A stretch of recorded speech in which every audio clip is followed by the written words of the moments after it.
Good evening, Liberty.meers, and thank you for joining me tonight.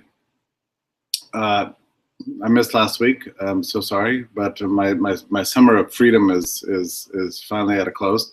Yeah, to a long round of traveling. Really, I went to Acton University, a massive undertaking with, I don't know, 1,500 people or something like that. Very, very interesting conference.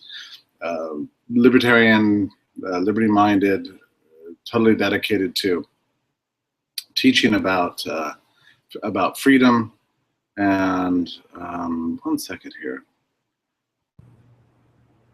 Actually, I want to make sure I just changed my microphone. Yeah, that's a better sound, I'm sure.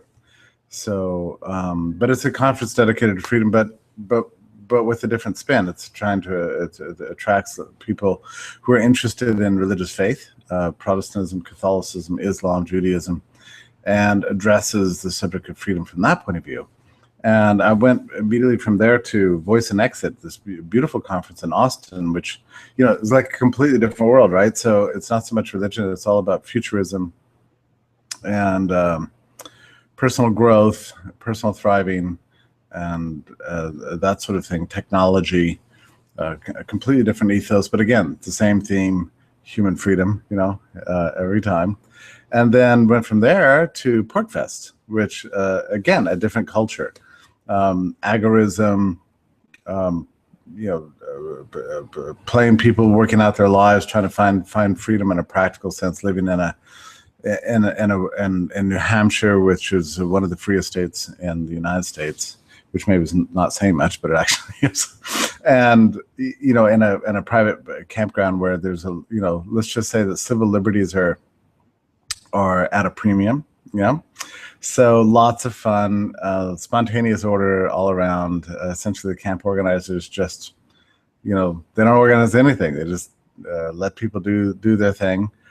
Just filled with seminars all day. This year, I had a heavy intellectual content, actually, which delighted me in. Because it was a little different from what you might have expected. But otherwise, again, a different culture. And from there, you know, to Freedom Fest, which, you know, Freedom Fest in Las Vegas. So lots of glitz, lots of glamour, you know, heavier emphasis on politics. I mean, in New Hampshire, you know, the idea of national politics just is not a question. I mean, we're not going to get Marco Rubio, you know, or Donald Trump at PorcFest. But sure enough, at Freedom Fest, you know, there they are, addressing the crowd, lots of Republican activists, but again, lots of libertarians, and the theme, again, human freedom.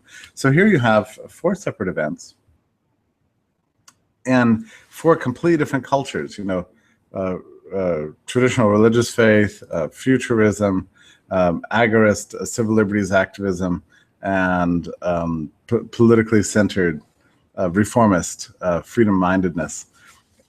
4 different parts of the country. Each of these conferences, every one of them, without exception, had attracted more people than ever before.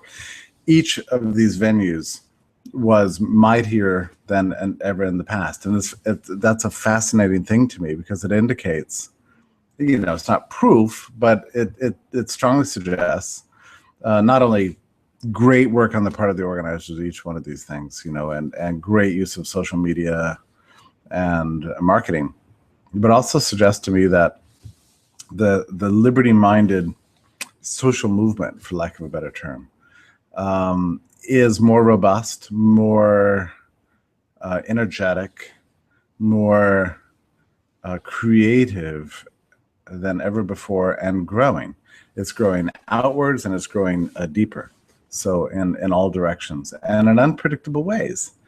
And it's a fascinating movement to me because it is so diverse and yet sort of tolerant in every direction.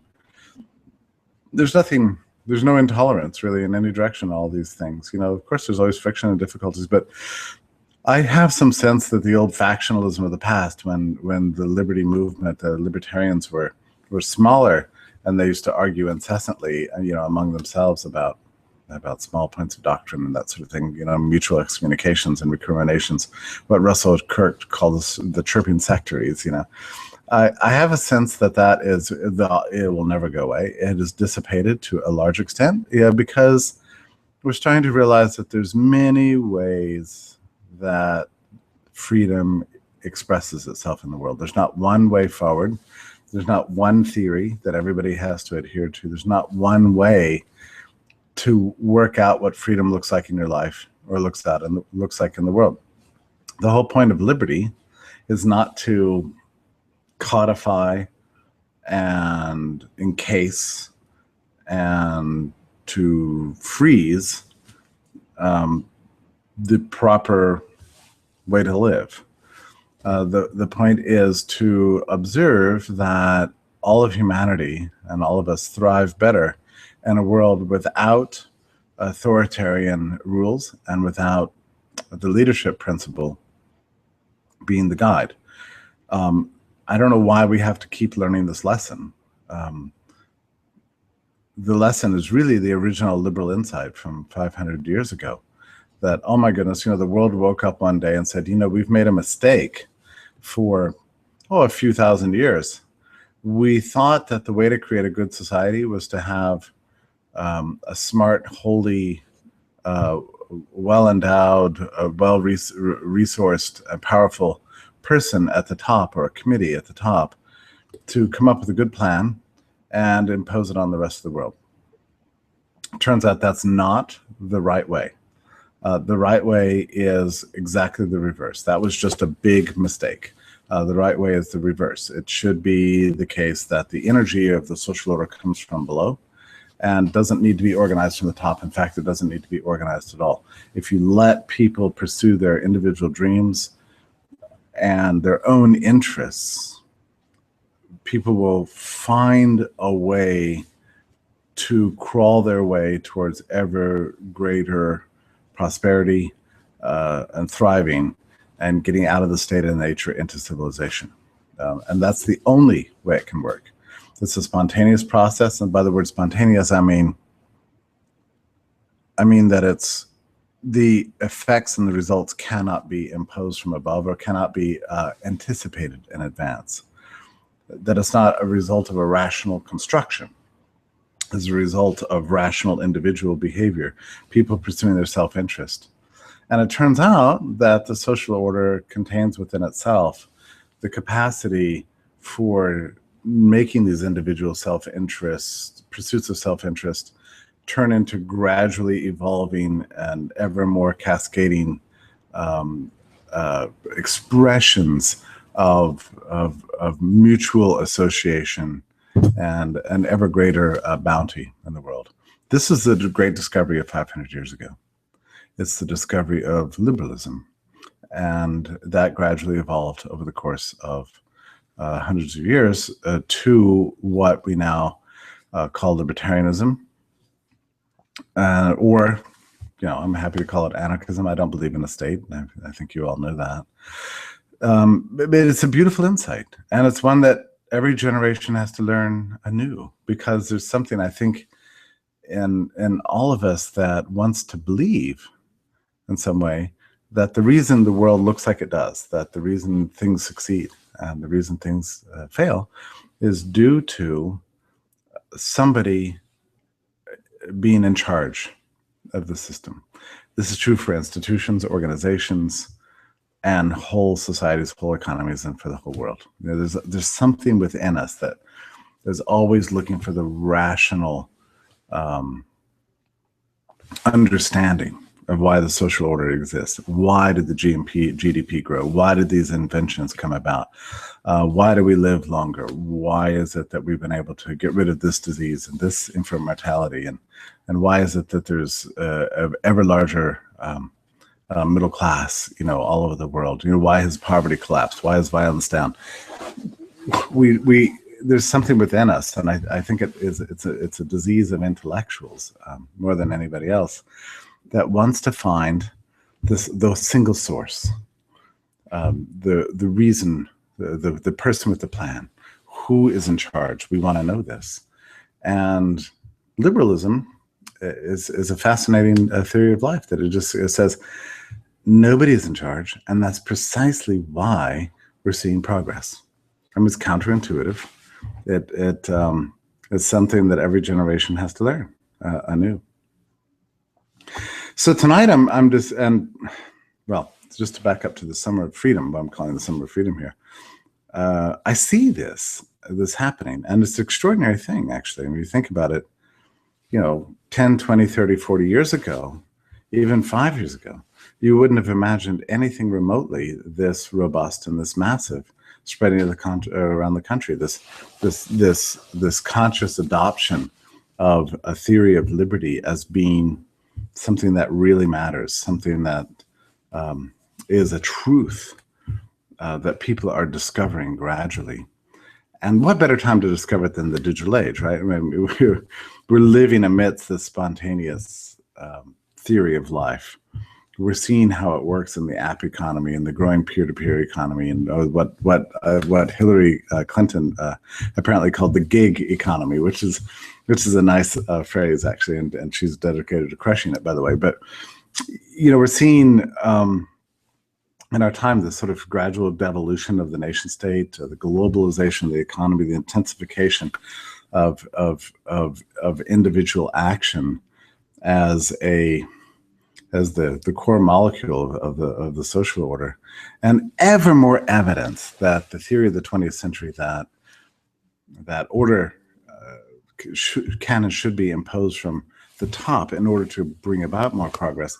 That view of life has so many anomalies crushing it and attacking it and bombarding it at every second that we're really coming to this stage in history where it is increasingly unsustainable. I think we're seeing this in our politics every day. I mean, it's actually rather amusing to watch politics. And I go through phases, I don't know if you're like this, but I go through phases like sometimes I just, not even slightly interested in politics, can't even stand to read the political section. I don't know the candidates, I don't watch the debates, and that's generally the way I've been for the better part of 10 years. Now I find myself suddenly interested in it, and I am reading the political news, which is interesting. Not in order to cheer this candidate or that candidate. Of course, I have my favorites, relative, sort of, not really, but I'm interested to see the sort of unfolding of what I think is going to happen here. We've got a presidential election in which all of these would-be leaders, I mean, the people who are sort of running to be appointed as the central planners, as the great minds who will construct society, become the heads around which national life will resolve, according to the old theory of the presidency. We're seeing them run and pitch their plans and try to persuade us to vote for them and tell us about their vision of life. What should be legal? What should be illegal? What should be subsidized? What should be taxed? And it's interesting because if you think about it, our economic and social and cultural lives are proceeding through a series of changes at a pace that we've not seen in 100 years. I mean, we live in a different world today than we did 5 years ago. It's just a fact. Digital technology, mobile applications, the internet, the rise of the internet, the digitification of everything. I'm not saying that right.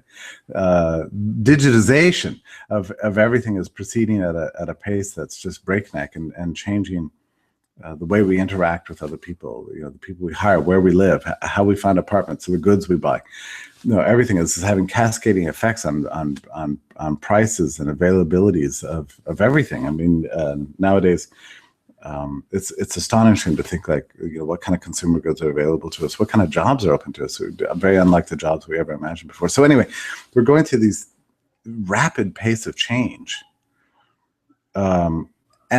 And it's funny because presidential elections happen only once every 4 years. And so they're like brief slices of moment in time, where we get to hear, the nation's most, biggest blowhards and the sort of the most intellectually confused among the entire population, the most personally ambitious, in a political sense, the people who have a desire to rule each other, all argue with each other about what the plan should be. But meanwhile, the reality of life has ever more outpaced this periodic every 4 years sort of discussion we have. I mean, we live in a different world today than we lived in 4 years ago and 4 years before that. I mean, yeah, let's face it, the world of 2000, is unrecognizable to us. I mean, none of us would ever go back. We all live differently. We shop differently. We work differently. Our values have changed. Our perceptions of life and what it is and how we integrate our personalities into it. The value of education, the value of healthcare, where we're going to get our healthcare, how we should conceive of our retirement, how our children should be raised, where they should go to school, if they should go to school, and so on. All these values are in a dramatic upheaval. And it's pretty interesting to see, every 4 years, we dust off this new crop of these really, I mean, so sort of an alien species, suddenly coming in to talk to us about how we should live.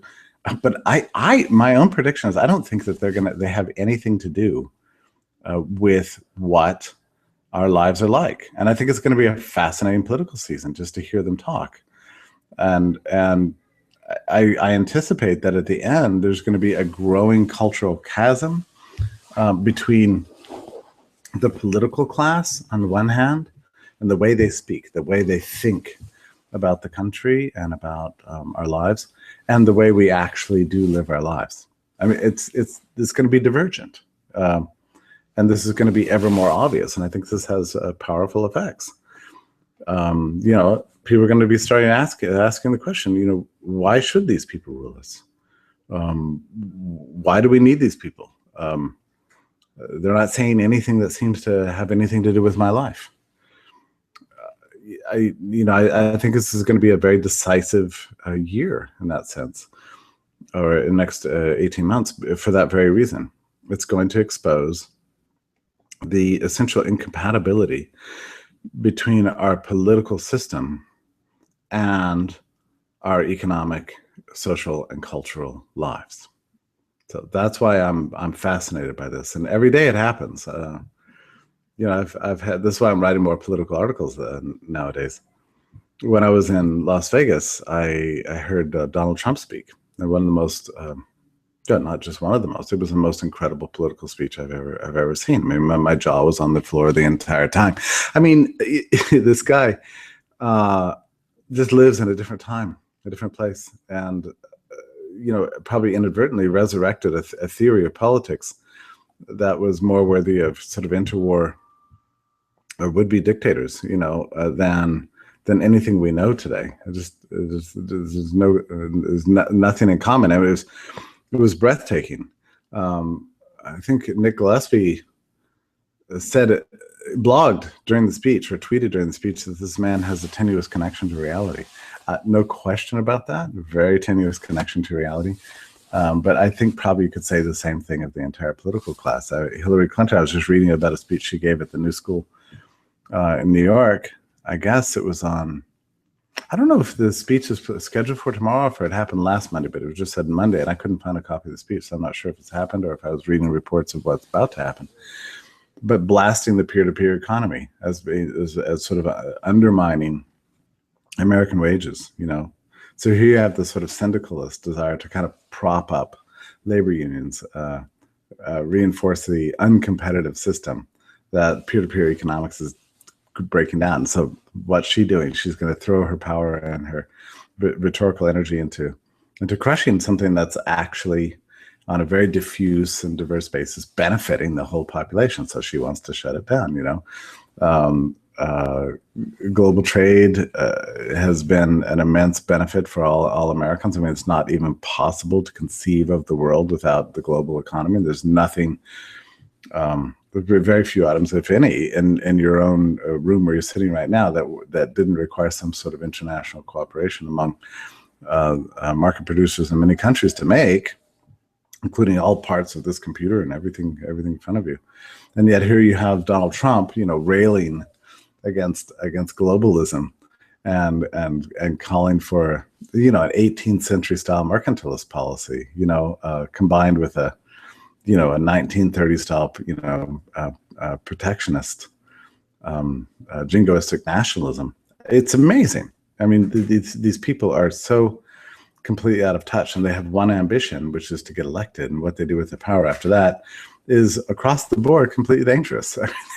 What exactly does the political class have to offer the population today? I mean, truly. In 1930, you could understand it. Maybe in 1940, you could understand it.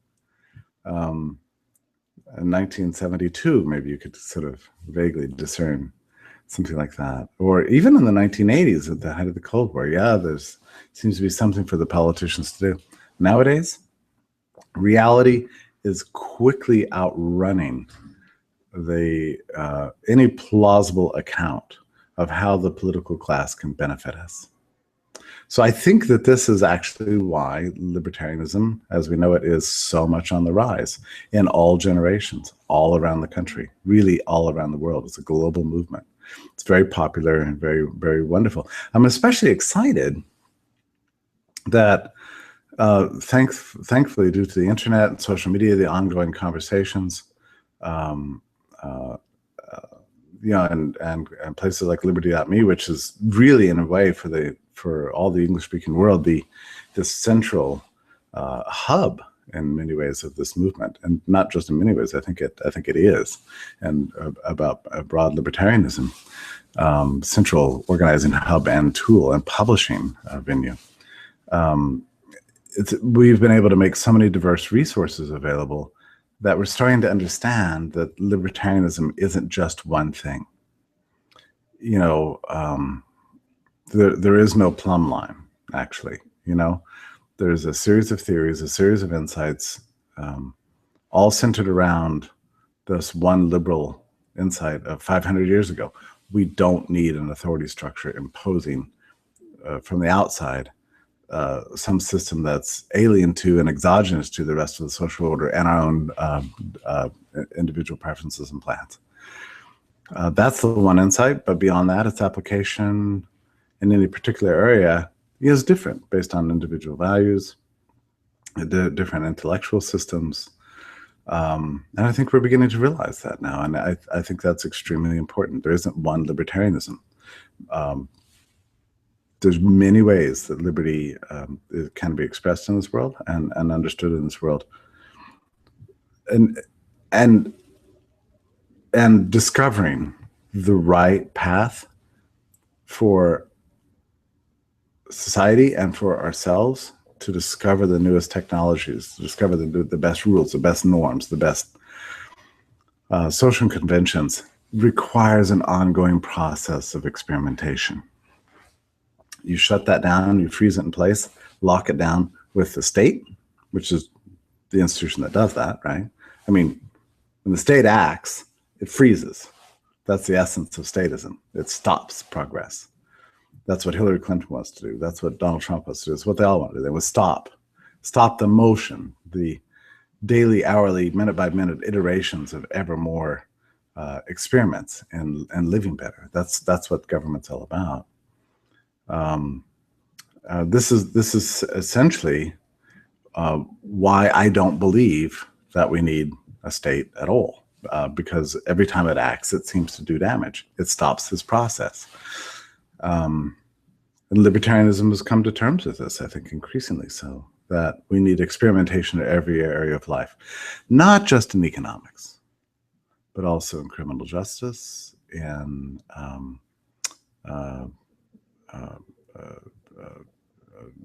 regular kinds of adjudication of all disputes, and religion, and family life. No one knows the answers. It's precisely because we don't know that final answer, that final way, that we need, desperately, desperately need a system of liberty, without which we shut down progress.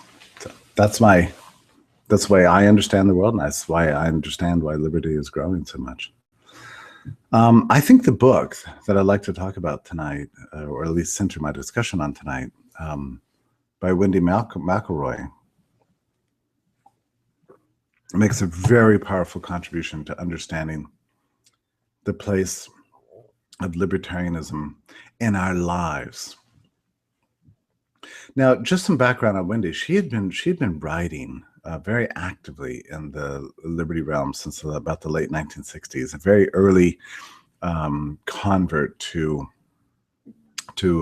sort of radical anarchist theory, and you can see that she went through many iterations as a thinker and a doer, and many understandings of how liberty can come to mean something in our lives.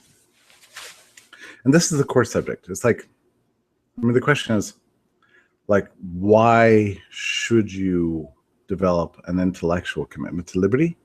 And what should you do with that commitment once you have it?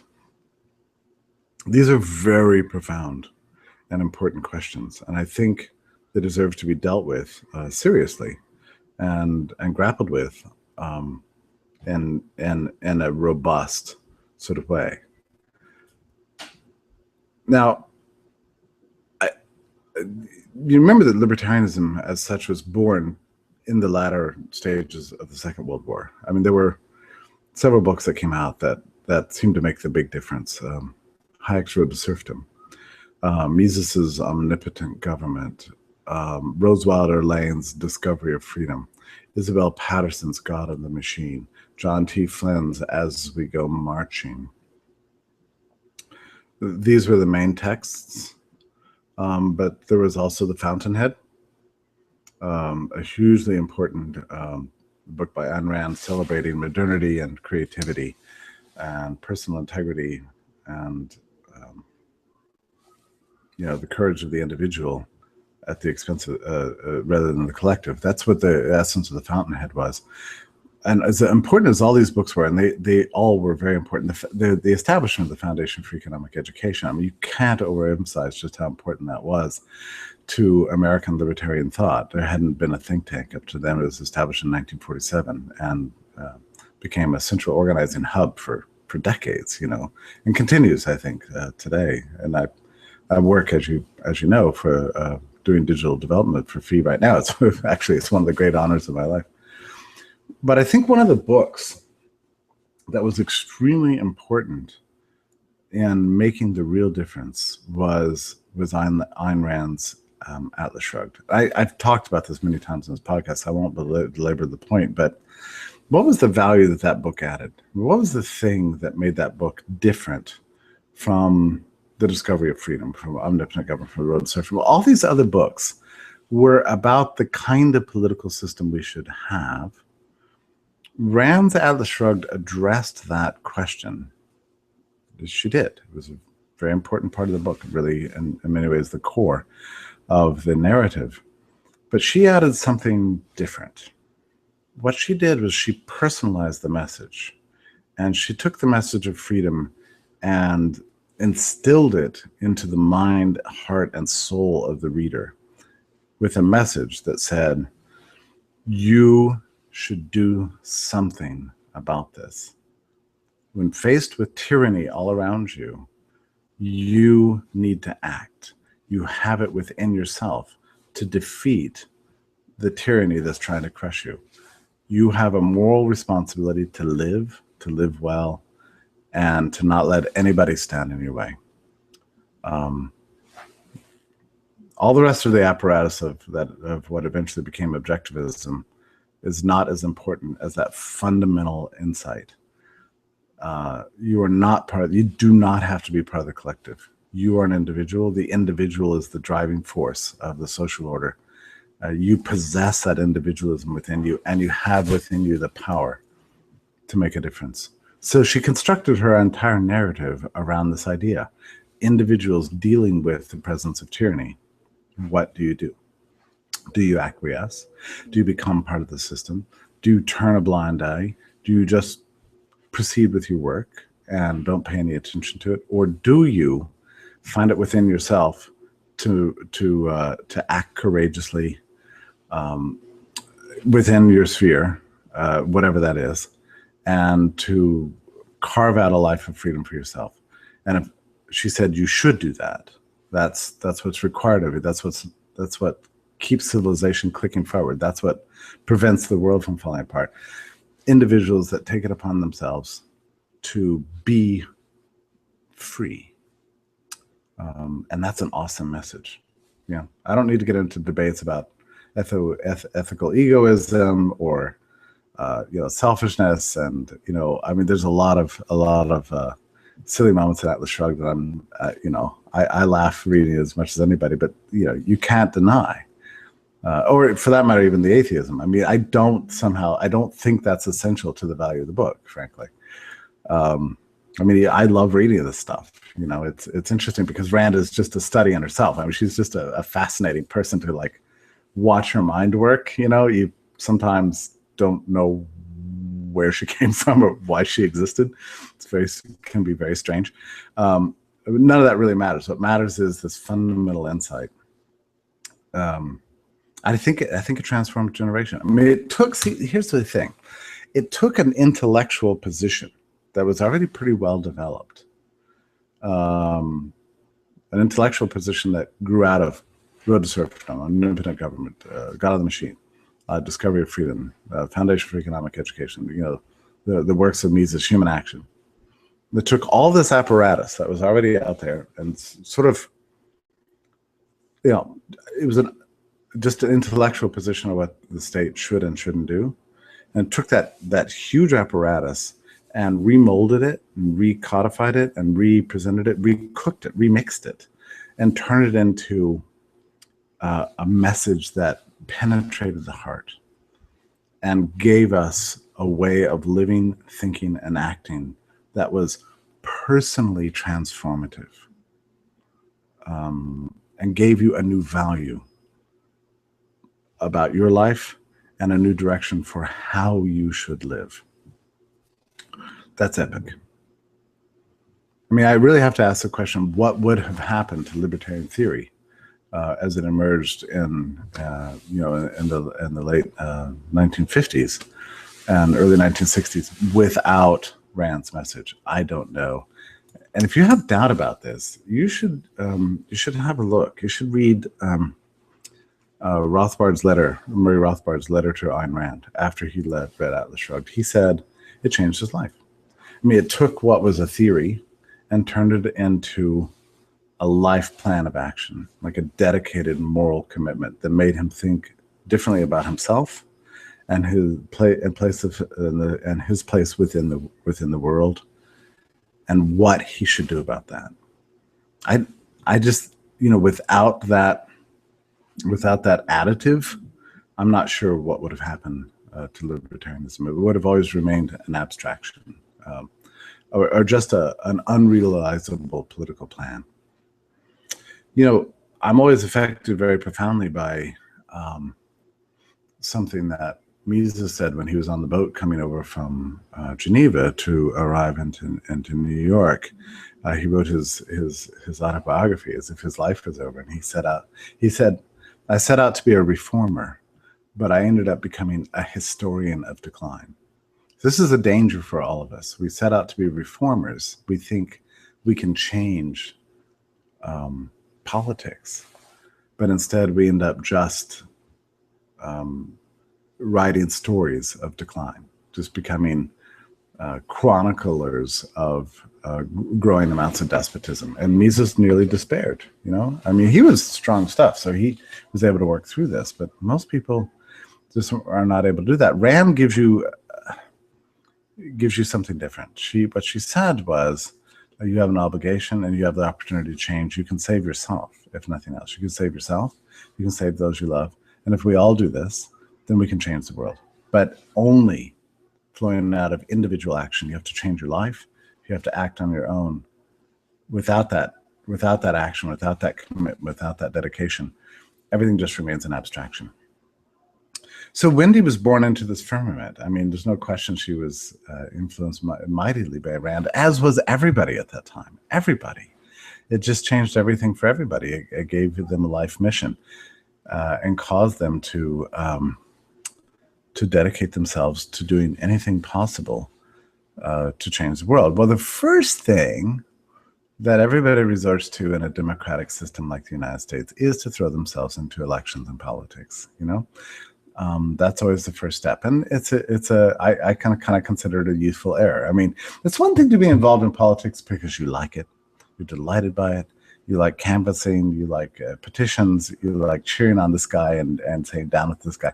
There's another thing to actually believe that politics is the source of change in the social order, like the prime mover, which is just wrong. It's just not. It's a lagging indicator. It's not the prime mover. It's not the best way to change the world.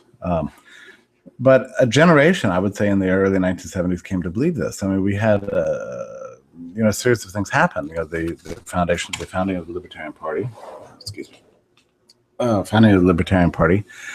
The advent of a sort of increasingly codified systems that became siloed. Rothbardianism. You had Misesianism. Objectivism. Growing iterations of these kinds of silos, all of which claim to have the final answer for what we should do. And the one method that anybody really thought of was political organizing. And what you find in this book, The Art of Being Free, is really a chronicle of Wendy's. It's not autobiographical. It's really intellectual. It's an intellectual book because it covers so much history and so many wonderful movements of liberation throughout history and so many beautiful biographies of great libertarian thinkers and activists and issues. But what you see is a sort of an unfolding of a realization that she has, and if you read nothing else in this book, you have to read the last chapter where she comes to terms with this. She realizes that the main way that she can make a difference in the world is through her own life and through her own actions. Like, the question is, even in the presence of a Leviathan state that you personally cannot change, what are you going to do?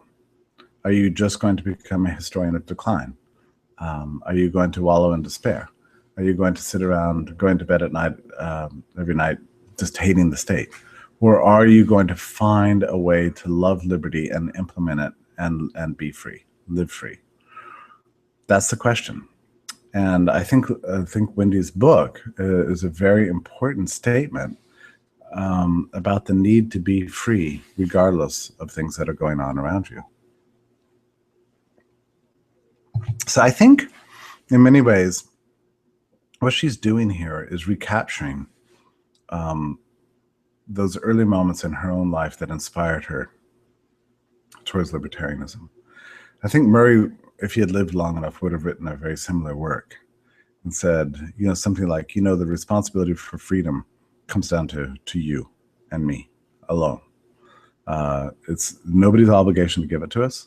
The state certainly isn't going to grant it to us no matter how much we protest and beg and plead and vote. It's never going to happen. Freedom comes about through our own actions. The state will, if it does change, will eventually have to acquiesce to a new reality that it cannot manage anymore. The state loses control of the system is when the political system will change. But by the time the political system changes, freedom, as libertarianism understands it, will have already changed the culture and the society. Freedom will already exist by the time the state has to acquiesce and defer and to its own obsolescence. You see? So that's the way the social order changes, as she describes it. But even if that's not the way the social order changes, you still have something to do in your own life. Libertarianism, in short, in Wendy's understanding, mature understanding, that libertarianism as a theory, or liberalism as a theory, or freedom as a value and a philosophy, is not primarily about politics. It's not exclusively about politics, no. And it's not even primarily about politics. The real message of freedom is ultimately a personal message, and it's about our lives. That's an awesome insight. It changes the way you think about the world. In what way does it change the way you think about the world? McElroy applies it in several areas. She and there's no grand answer here. It's a series of small answers, right? So for her, it's about financial independence, and having control over your life. One of the insights she has in here is that she realized that the stuff around her that she owned, and the sort of consumerist mentality of getting ever more things, was actually oppressing her personally. It was getting her in hock to bankers, tied down to maintaining all the property, keeping it from being constantly devalued, keeping up with others. All this stuff was making her less free. So her path towards freedom is about getting rid of things, simplifying, reducing, scaling down, becoming mobile, getting out of debt, raising her own food, which is a very nice thing. I've the most I've ever done is grown tomatoes on a potted plant. So what do I know about raising food? But I can see how raising your own vegetables might, give you a sense of your own power as an individual to make a difference in your life. There is something charming about, even in my case, growing a tomato and eating it, it gives me a real thrill. I love that. It's just a symbol. It's not real freedom, but it's a symbol of freedom in some way. Other people, dealing with their children. It's about homeschooling. It's about carving out new ways for them to live, keeping them out of debt in college, finding alternative paths forward. It might be about migrating out of the country. It could be about new methods of child raising. After all, I think one of the great insights that Rand had, and I think Murray understood this too. The whole libertarian tradition has understood this, even if we sometimes forget it. That power isn't just about the state; it's about anybody in your realm that rules you through fear and threats. That could be a boss, it could be a pastor, it could be a spouse. Power comes from many places in society, and the power is the ultimate evil. The state is only the greatest expression of that evil, and the most institutionalized and the most dangerous expression of that evil. But there's ways we can deal with power in our own lives. There's ways that we can become freer. Sometimes it's small decisions. Paying off your bills, getting out from underneath an overly consumerist, oppressive, materialist environment where you're sort of being ruled by what you own rather than the reverse. Or it could be big decisions like moving out of the country or quitting a job that's high paying and stable, but ultimately making you desperately unhappy. Sometimes it's just about exercising your rights. You have a right. You have rights. You have human rights, and you can exercise them. About going up to your boss and saying, you know what, this is not working for me anymore. Thanks, but I'm gone. That's an awesome feeling to suddenly take charge of your life, and that's ultimately what it's all about. It's about taking charge of your life and not letting third-party people you never invited in, or maybe you did, but you'd like to disinvite them now. Not letting others control you. It's about exercising your individual will and realizing that your mind, your will, and your volition is ultimately the source of your own happiness and the way that you will make a difference in this world. So to me, that is extremely interesting. And I think what's happened over the last several years in the evolution of libertarian thought is that there's been a growing rediscovery of this. We used to think that libertarianism was all about politics, all about having a platform, all about having a better plan than the other guys, or electing this person instead of this person, having a better budget, a better privatization model, the answers to all human problems, as imposed from the top, even if it means deregulating privatization. We used to think that libertarianism was exclusively that and nothing else. It is that, and that is important. Freedom does have profound implications for public policy, but the question is that all it is, or does the idea of freedom reach to a fundamental truth about humanity our place within the social structure, and does it ultimately have implications for the one area of life that we truly can control, which is what we as individuals do with our lives? That's massive. That's enormous. That's powerful. And what's interesting to me, and this is essentially what her final chapter is about. She thought in the old days that she had found a political idea.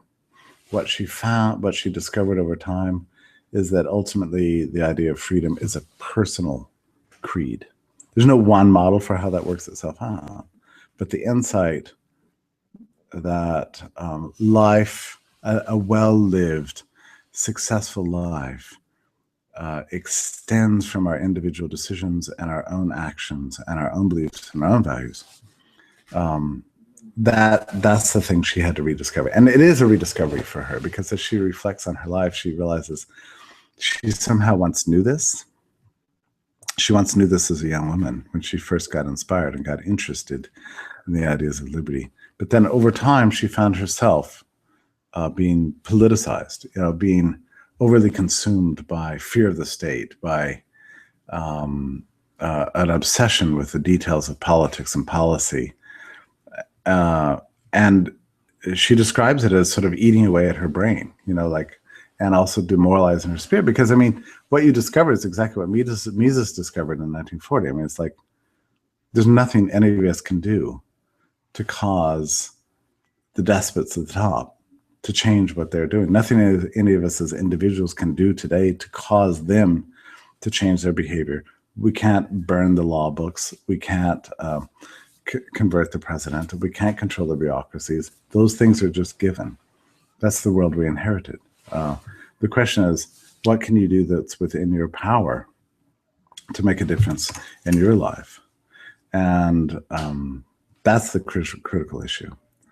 That's the way libertarianism can and does express itself in the world. The recapture of that insight, I think, is the great contribution, the great movement of our time. And let me just return to these 4 conferences I went to, because in all 4 cases, we see attempts to personalize and turn into actionable items the idea of liberty. I think this is immense. In the case of Acton University, people want to know, how can they bring their deep commitment to religious faith to making the world a better place through acknowledging the truth about human freedom? How do you avoid good intentions that go awry? How can you engage with members of your congregation in ways that make freedom more real and productive and meaningful in your life and other people's lives? How's your practice of private charity making a difference in a world where the government presumes a monopoly on charity? How can you break down the system? How can you better serve others? These are the kind of questions. How can you live out the gospel mandate? These are the kinds of, within the context of the realization of the truth of human freedom. This is the kinds of questions Acton University is asking. It's a very personal kind of approach.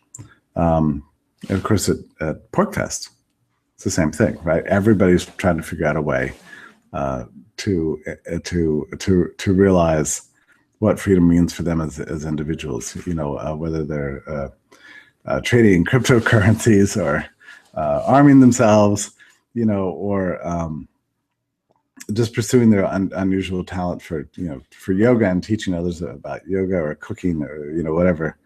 To see everybody striving and trying their best to be free. You get 1,500 people in one campground all doing this, and seeing the beautiful order that emerges. It's quite frankly, it's awesome, and it's inspiring. I loved it. Just how tight and personal this message was. These are not people gathering to hear lectures about national political topics. These are people gathering to find out, to share ideas, to live better lives. That's huge. I mean, you understand this kind of stuff never went on 20 years ago. This is immense.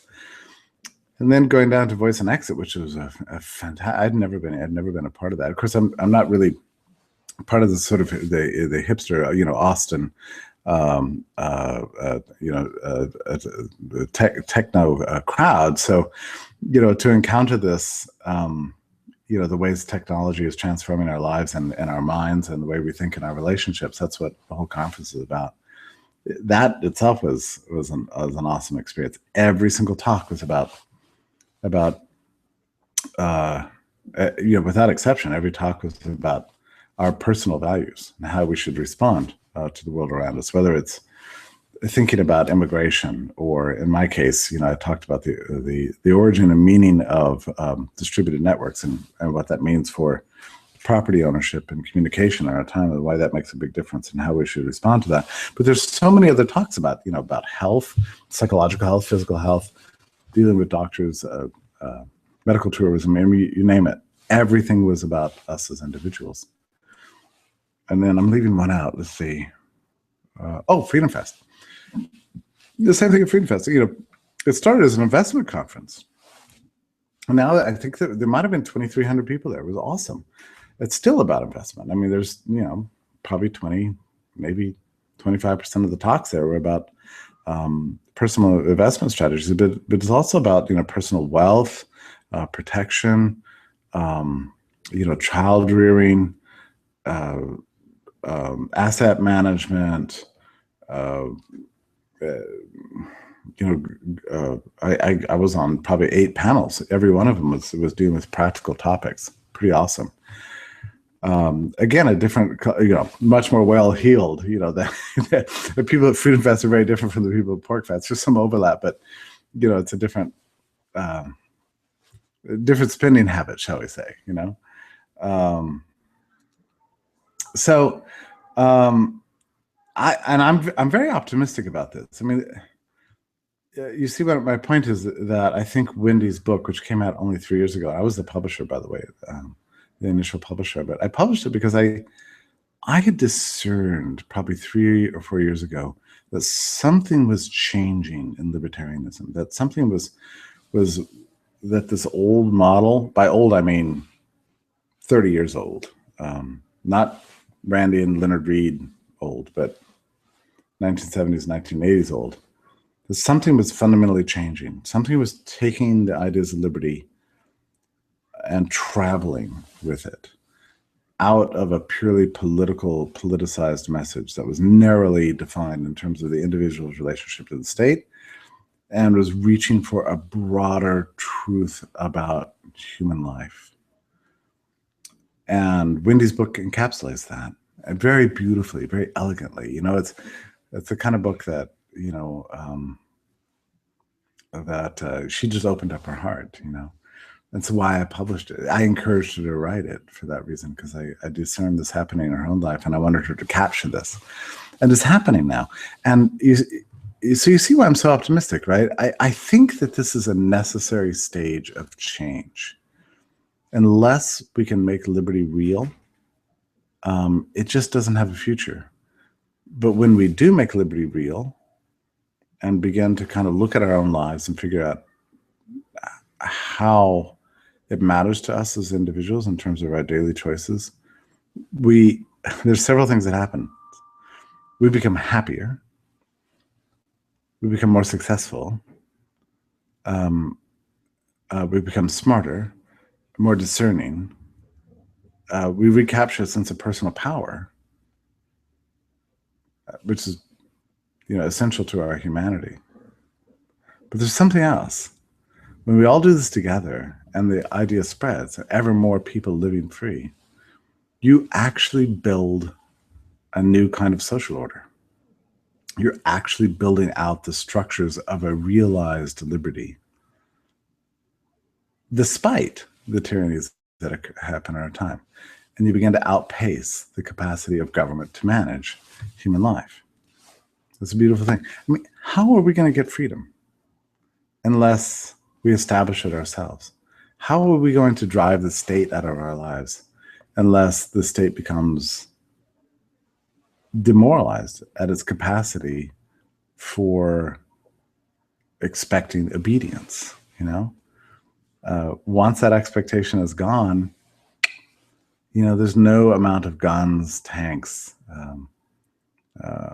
power in the world that's going to stop that freedom from emerging. I mean, a social order that has moved on past the capacity of the ruling class to manage it will not be recaged, and we will find the ruling class made obsolete and unable to catch up. But you see that why it's important to take that initial step. I mean, freedom just doesn't come because certain books are written, or because people at the top are converted to a new system of thinking. That's not the way it works. It works because people have begun to live in a different way. I think that's our fundamental obligation as libertarians. And I'm excited about this. I'm excited about this change. I'm not sure I would even call it a change. I would call it a form of growth. We've grown as a movement in every way, not just in numbers and quality of thought, but in the application of the ideas of liberty in all of our individual lives. And I think that's the really critical difference. And it's hard to chronicle, it's hard to document really, but I do see it happening. And I certainly saw it this summer. And in fact, this is the article I'm working on right now. To me, this book, Art of Being Free, is a very important sort of document, because I think in many ways it kicked off, or at least serves as a sort of symbol for a new era of libertarianism. I like to think that Liberty.me captures this really well. In fact, you look at it, the title Liberty.me, I mean, it came out of this perception that liberty has to be ours and ours alone. It's about me. It's about my liberties.